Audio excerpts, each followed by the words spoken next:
Doing a series of videos on me tuning up, refining, and shining up this Stanley 4-square number 5. It's actually an 1105 plane. In this particular video I'm going to focus on the time I took to sharpen the iron and tune up the chip breaker. In my experience, whenever you run across a new plane, those are critical elements and usually takes some amount of time. This one took about an hour or so to get it razor sharp and looking good, and I just thought I'd share.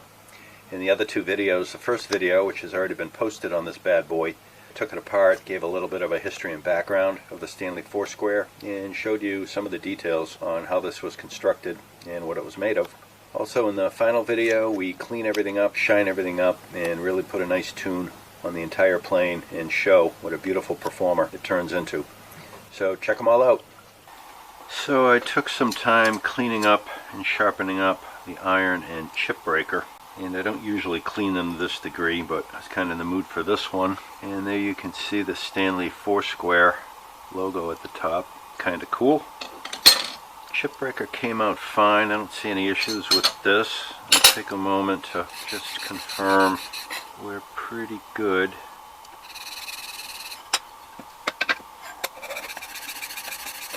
And all I'm doing here is putting a negative angle on this so that when it comes down on the iron, just that very leading edge is supporting the very leading edge of the iron.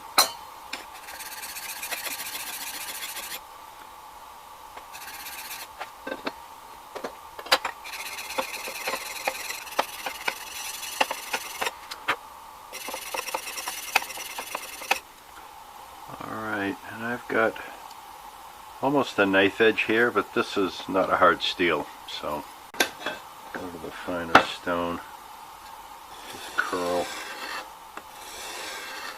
a little bit of an edge there, and that looks fine. That actually feels sharp, which is good. Could probably cut myself on it. And as I look at it, I wore a little bit more off of this edge than this edge. And as I sight down, I don't see any daylight. I'm sighting down through that gap there. So this chip breaker is sitting nice and flat on the iron.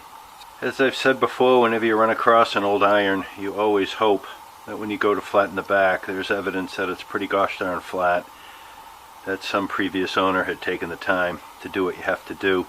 This particular edge has got a few divots in it, so I'm going to have to remove a fair amount of material to get to a nice clean edge here. Tried to measure the angle. It's coming up around 25 degrees. As I look at it, it looks like the heel is a little soft here, so I'm not sure how crisp that plane is. Instead of being a hollow grind, it seems to be the opposite. But at this juncture, I'm just interested in flattening the back.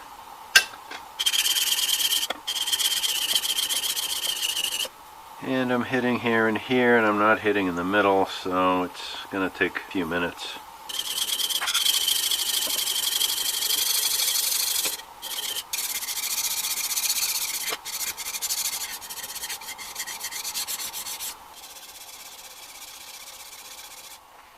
Well, it just took a few minutes on a coarse diamond stone. There's a little bit of a hollow in here, but all around this edge it's nice and flat. I'll just polish it a little bit on the finer diamond plate. Yeah, that's looking good. Again, I got a few little nicks up in the blades. I'm going to have to remove some material.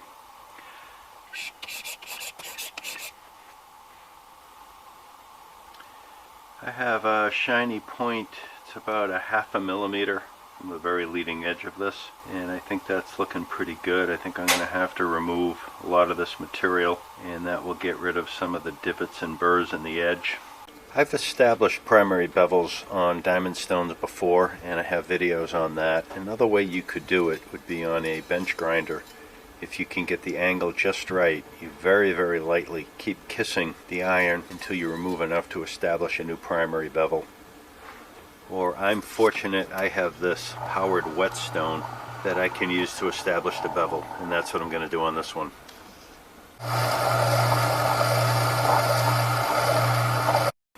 So I put a hollow grind in the blade here, and now I have it back in this jig, and I started to fine-tune the primary bevel. And in the jig I'm taking away the top of the hollow grind, so I didn't quite get the angles perfect, but this will work out nicely. Now I just need to remove enough material from this top edge to get rid of all the chips and nicks that I inherited with the blade. You really want to make sure you get all the nicks out of the blade. If you overlook one, it's only going to cause you problems later on down the line.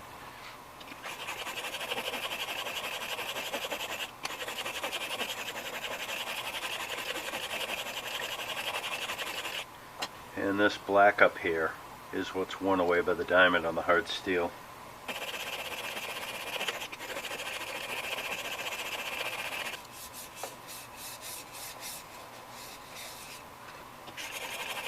I'm just working the burr back and forth.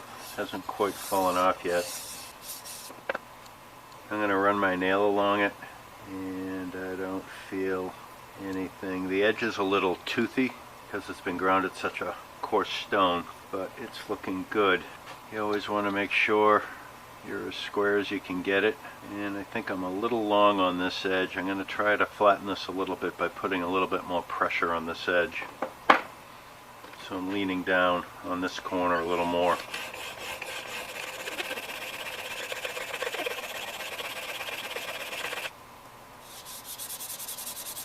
Well, it's taken me a few minutes, but I have a clean primary bevel and checked it with the square, and it's pretty good. And that's done on the coarse stones. I flattened the back, and now we're in the home stretch. I'm going to move on to the stone, which is around 730 grit, just to polish this edge and the back, and then we'll move on to the water stones and then the strop.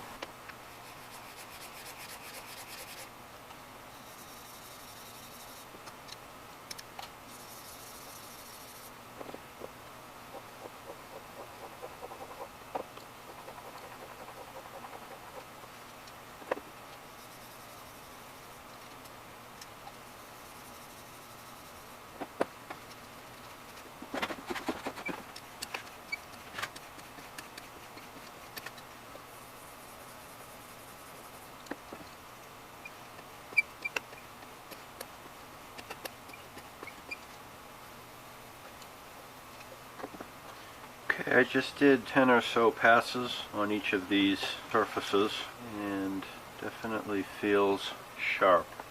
And here's a piece of paper.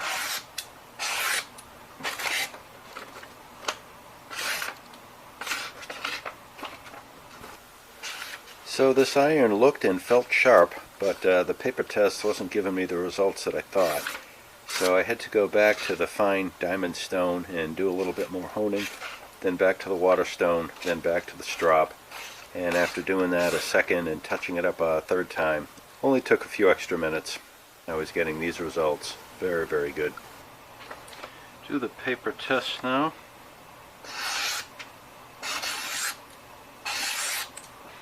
Seems sharp. Try to get rid of some hair here. And that's a bald spot there. Peeled up a fair amount of hair. Looking good.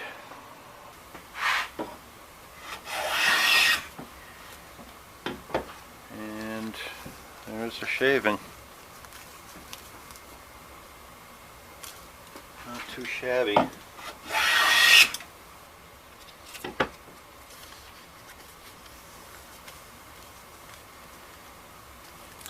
Very nice, a little heavy. Let's see if I can get it a little thinner. We'll back it out.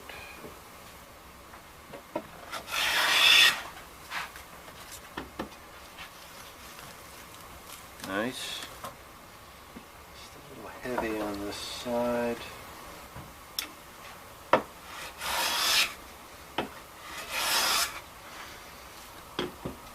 And those are pretty fine shavings.